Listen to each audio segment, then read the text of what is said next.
Após a Revolução Russa de 1917, Lenin coloca em prática sua doutrina de expansão mundial do comunismo e, em 1920, estabelece as condições para a filiação ao Partido Comunista, entre elas a realização de amplas campanhas de agitação e propaganda nas organizações militares, principalmente no Exército. Em 25 de março de 1922, nasce o Partido Comunista do Brasil, o PCB.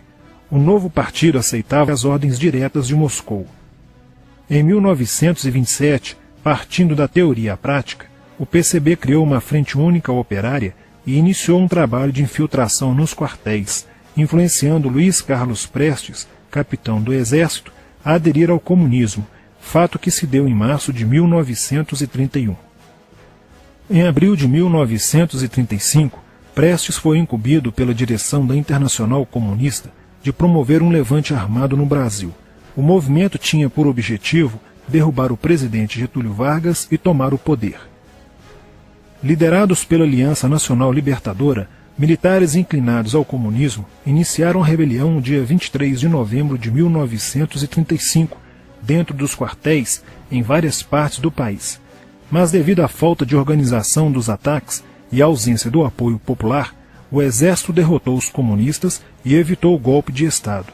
Em seguida, Prestes é preso e perde a patente de capitão. Com o advento da Segunda Guerra Mundial e a invasão da Rússia pelos nazistas, a política exterior soviética muda e Stalin tenta ganhar o apoio das democracias ocidentais. O PCB redireciona sua política seguindo disciplinadamente a orientação de Moscou e apoia Getúlio Vargas. Após o final da Segunda Guerra Mundial, o PCB reinicia a agitação das massas populares e tenta desestabilizar o governo Dutra através de uma política conspirativa. Durante toda a década de 50, Moscou, através de suas redes apoiadas pelos partidos comunistas no mundo inteiro, tentava desestabilizar as democracias ocidentais.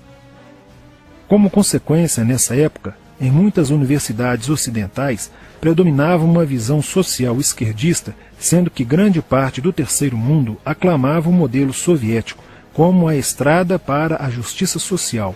Muitos intelectuais se declaravam marxistas. Assim, a conjuntura era altamente favorável ao comunismo, o que provocou sua expansão dramática até o final da década de 50, com a vitória da Revolução Cubana. Isso fez o PCB defender com mais intensidade a luta armada como a única solução viável e progressista dos problemas brasileiros. A União Soviética, destinada a aumentar o seu campo de influência no continente americano, despertou interesse pelo Brasil, um país de dimensões imensas, fronteiriço com quase todos os países da América do Sul, país estratégico no cenário mundial que poderia pender o fiel da balança para o lado comunista. Nos primeiros anos da década de 60, o Brasil passou a viver período de crescente instabilidade política, militar e institucional. Em 1961, Luiz Carlos Prestes encontrou-se com Nikita Khrushchev em Moscou para planejar a Revolução Agrária no Brasil. Neste mesmo ano, no governo de Jânio Quadros, o Partido Comunista Brasileiro enviou a Cuba, com o apoio de Fidel Castro, dezenas de brasileiros para o treinamento político-militar, visando a preparação de quadros revolucionários para desencadear ações de guerrilha rural e urbana no Brasil.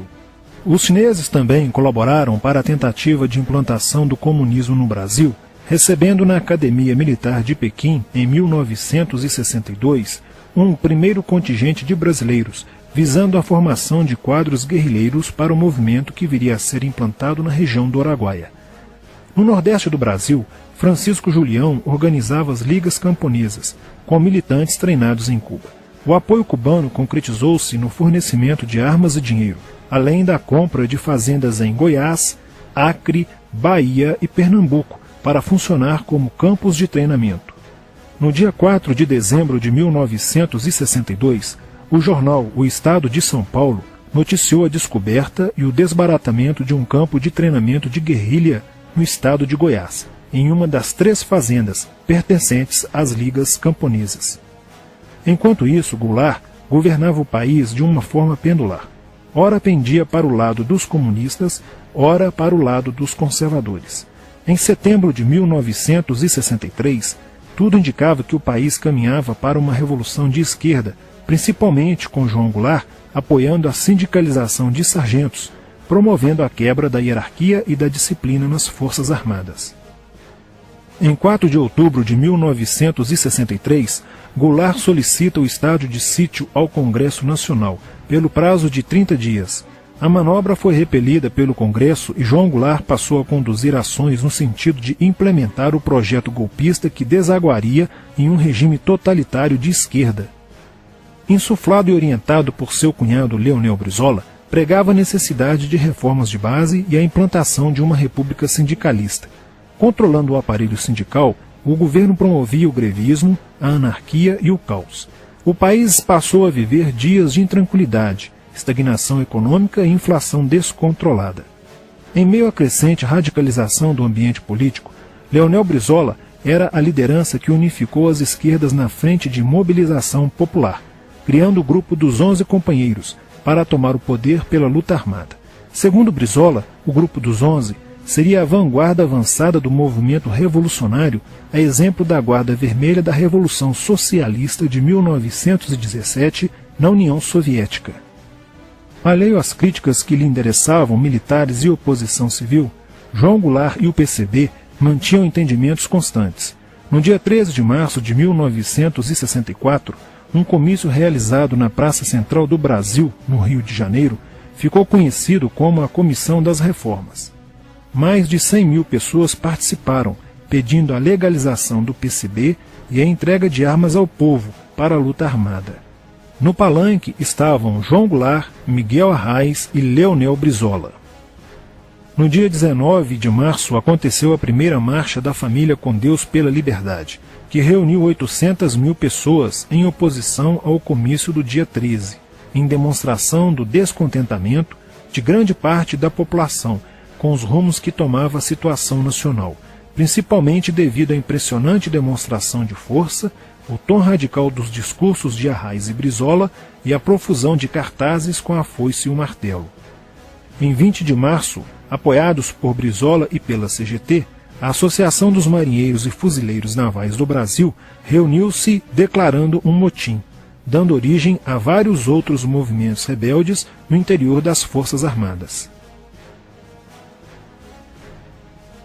Realizou-se em Niterói, na sede do Sindicato dos Operários Navais, um congresso continental de solidariedade a Cuba, com a participação de delegações latino-americanas. Luiz Carlos Prestes manifestou o desejo de que o Brasil fosse a primeira nação da América do Sul a seguir o exemplo de Cuba, se tornando uma nação comunista.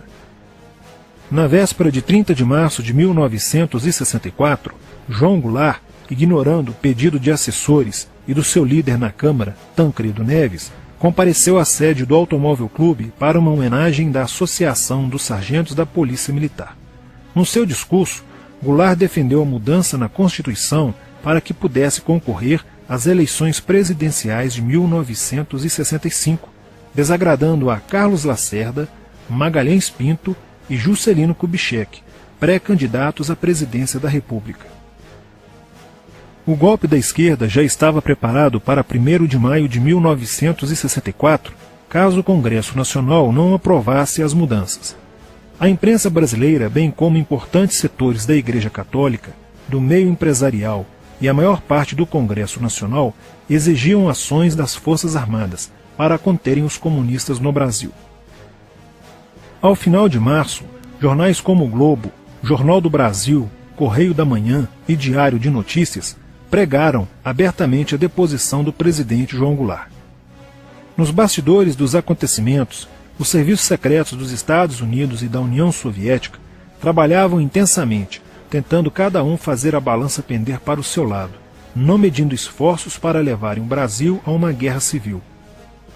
O general Olímpio Mourão Filho resolveu partir com suas tropas sediadas no estado de Minas Gerais para o Rio de Janeiro.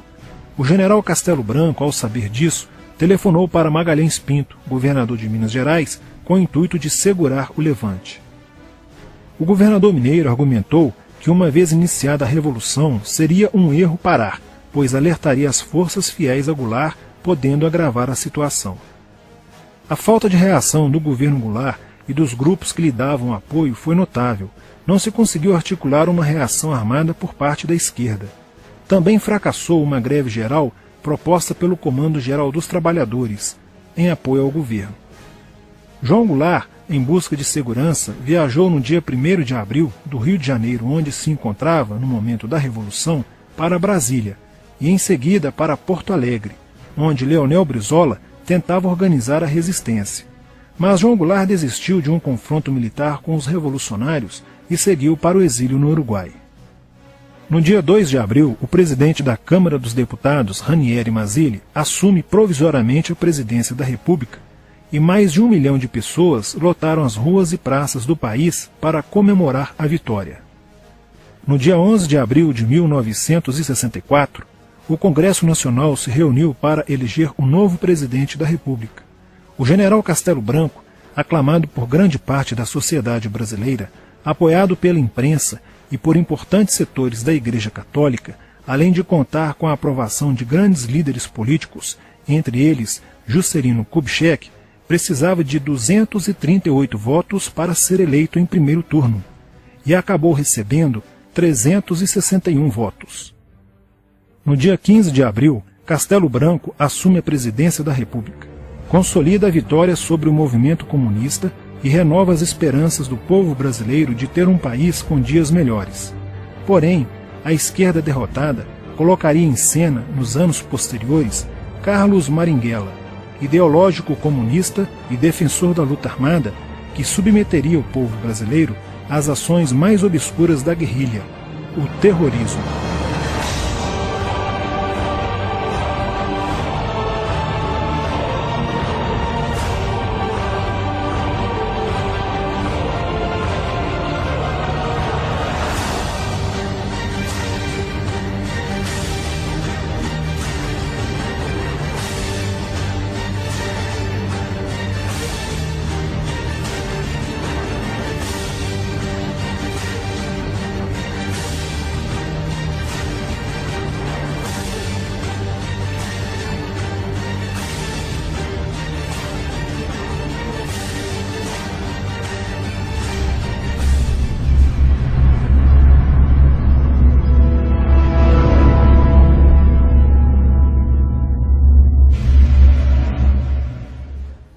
Em 1959, quando Fidel Castro anunciou ao mundo que sua revolução era comunista, passou a ser apoiado por Moscou. Com isso, a União Soviética iniciou uma campanha para dominar com a ideologia marxista a América Latina, onde os partidos comunistas formariam grupos de guerrilha armada com dinheiro soviético, repassado por Cuba. No Brasil, foram criadas 29 organizações guerrilheiras, onde Fidel Castro vislumbrou expandir sua revolução comunista.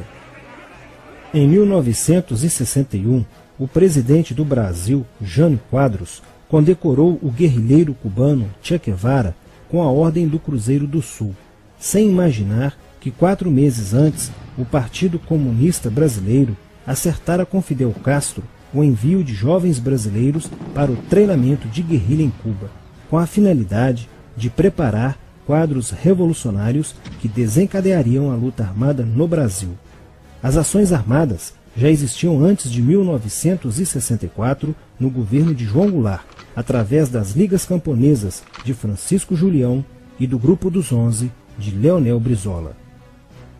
Com a chegada ao poder, em 1964, do presidente Castelo Branco, centenas de comunistas e políticos de esquerda refugiaram-se no Uruguai, onde formariam a Frente Popular de Libertação, que a partir de 1965 empreenderia atos de sabotagem urbana e focos de guerrilha rural no Brasil, principalmente na Serra do Caparaó, cujos guerrilheiros, apoiados por Leonel Brizola, foram combatidos e vencidos por tropas da Polícia Militar de Minas Gerais. Em 1966, a esquerda brasileira, decidida a tomar o poder à força e em curto prazo, passou a adotar táticas terroristas como as que foram usadas pelo grupo guerrilheiro Ação Popular, que ao explodir uma bomba no saguão do Aeroporto Internacional de Guararapes, em Recife, matou o jornalista Edson Regis de Carvalho e o almirante Nelson Gomes Fernandes, A influência da Revolução Cubana passou a servir de modelo para muitos revolucionários como Carlos Marighella, do PCB, que em 1967 viajou a Cuba e participou de um evento sobre a propagação da luta armada no território brasileiro. De volta ao Brasil, em setembro de 1967, Marighella criou a Ação Libertadora Nacional, ALN, e começou a recrutar jovens brasileiros entre os estudantes que, depois de preparados ideologicamente, foram enviados a Cuba. Em 1968, com a chegada ao Brasil do primeiro contingente da ALN de guerrilheiros formados em Cuba, entrou em cena Carlos Lamarca, capitão do Exército e militante da Vanguarda Popular Revolucionária, VPR, que se uniu a Marighella e em janeiro de 1969 explodiu 50 quilos de dinamite no QG do 2º Exército, matando na explosão o soldado do Exército Mário Cosel Filho e ferindo 6 militares. E ainda, na cidade de São Paulo, os guerrilheiros avançaram com um veículo roubado e abordaram o capitão Chandler, do Exército dos Estados Unidos, que se encontrava no interior de um automóvel quando saía de sua residência. Chandler foi morto por uma rajada de metralhadora em frente da esposa e do filho de 9 anos. O Comando de Libertação Nacional, Colina, criado em Belo Horizonte no ano de 1968, executou na capital mineira vários assaltos a agências bancárias e atentados à bomba. Os guerrilheiros se reuniam durante as sessões de cinema no Cine Acaiaca, localizado na área central de Belo Horizonte, para planejarem as ações de terror e guerrilha. A situação estava ficando caótica no país. Os guerrilheiros praticavam atentados à bomba nas grandes cidades, matando e ferindo vários inocentes, aumentando a insegurança e o medo da população, que passou a exigir ações imediatas do governo brasileiro para acabar com a violência praticada pela guerrilha. Atendendo ao clamor público para combater o terrorismo e a guerrilha com mais rigor, o presidente Costa e Silva editou o Ato Institucional número 5, AI-5, que previa o exílio e punições mais severas aos autores de atos de guerrilha terrorista praticados contra a população brasileira. Em desafio à nova medida do governo de proteção à sociedade, Carlos Marighella, em 1969, lançou o seu mini-manual do guerrilheiro urbano. Neste mesmo ano, só no Rio de Janeiro, a ALN, para aumentar os seus recursos financeiros, praticou 30 assaltos, sendo a maioria deles contra as agências bancárias. E ainda, em 1969, a ALN, juntamente com o movimento revolucionário 8 de outubro, o MR8, sequestrou o embaixador dos Estados Unidos, Charles Burke. O sequestro foi sugerido pelo guerrilheiro Franklin Martins. Os guerrilheiros exigiram a libertação de 15 presos políticos, dentre os quais se encontrava José Dirceu. A exigência foi prontamente atendida pelo governo militar. A ALN estava prestes a sofrer um grande golpe quando Marighella começou a cair, após a prisão de um militante de sua organização no dia 1º de outubro de 1969. Os dados fornecidos pelo militante da ALN preso coincidiram com informações prestadas por outro militante da VPR, que também denunciou o envolvimento de vários religiosos com grupos de guerrilha, entre eles Frei Beto. Quando Frei Fernando e Frei Ivo, também envolvidos com os grupos guerrilheiros, foram presos e logo após interrogados, os religiosos entregaram o ponto de contato de Carlos Marighella, na cidade de São Paulo. No dia 4 de novembro de 1969, o ponto foi cercado pela polícia, onde Marighella, percebendo o cerco, reagiu e foi morto. Depois da morte de Marighella, centenas de guerrilheiros foram presos e mais de 300 armas apreendidas. 2 sequestros de diplomatas, o embaixador alemão Enfried von Hollemer e o cônsul japonês Nobuo Okushi foram feitos às pressas para libertar os guerrilheiros que continuavam presos. Inspirados no marxismo cultural, vários militantes da esquerda brasileira iniciaram a estruturação de uma organização que se infiltrou nas faculdades brasileiras, bem como no meio artístico e cultural e principalmente nas edições de jornais, setores estes com grande poder de influência sobre a formação da opinião popular. Durante as manifestações, vários militantes comunistas, usando armas de fogo, eram infiltrados no movimento estudantil e disparavam contra os manifestantes, na intenção de colocar a opinião pública contra o regime militar. Com a morte de Marighella, Lamarca havia assumido a posição de líder mítico, que sustentava a esperança na vitória comunista. Em 1970, quando o embaixador suíço Giovanni Butcher foi sequestrado, o governo se recusou a soltar os presos da lista apresentada pelos guerrilheiros. Depois de 40 dias de sequestro, os guerrilheiros quiseram matar o embaixador suíço. Porém, o governo militar cedeu e as exigências dos guerrilheiros sequestradores foram atendidas, preservando a vida do diplomata. Na cidade de São Paulo, o cerco sobre a vanguarda popular revolucionária, liderada por Carlos Lamarca, estava se fechando. Isso fez com que Lamarca fugisse para o Vale da Ribeira e montasse um campo de treinamento para a guerrilha. Na tentativa de descobrir este campo, tropas da Polícia Militar do estado de São Paulo foram deslocadas para a região. No dia 8 de maio de 1970, um pelotão comandado pelo tenente da Polícia Militar, Alberto Mendes Júnior, foi emboscado e rendido por guerrilheiros da VPR. O tenente Mendes foi feito refém e obrigado a seguir com os guerrilheiros na direção de Sete Barras.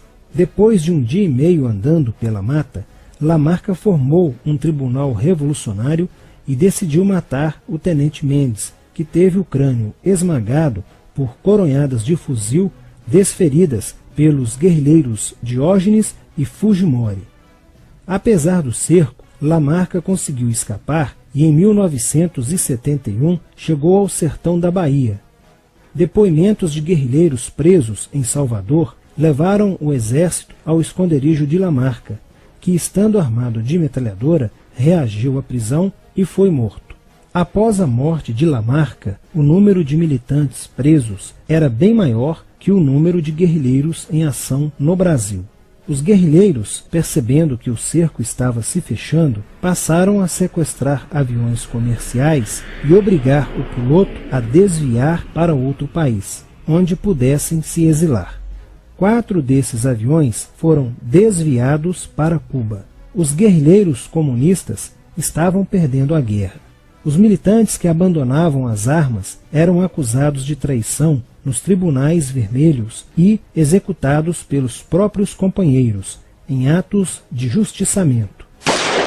Já no início de 1971, o PCdoB conduzia o trabalho de campo na região do Araguaia, na divisa entre os estados de Goiás, Pará e Maranhão, com a missão de implantar um núcleo guerrilheiro que tinha por objetivo fomentar uma revolução socialista, onde centenas de guerrilheiros já haviam se estabelecido há pelo menos 6 anos.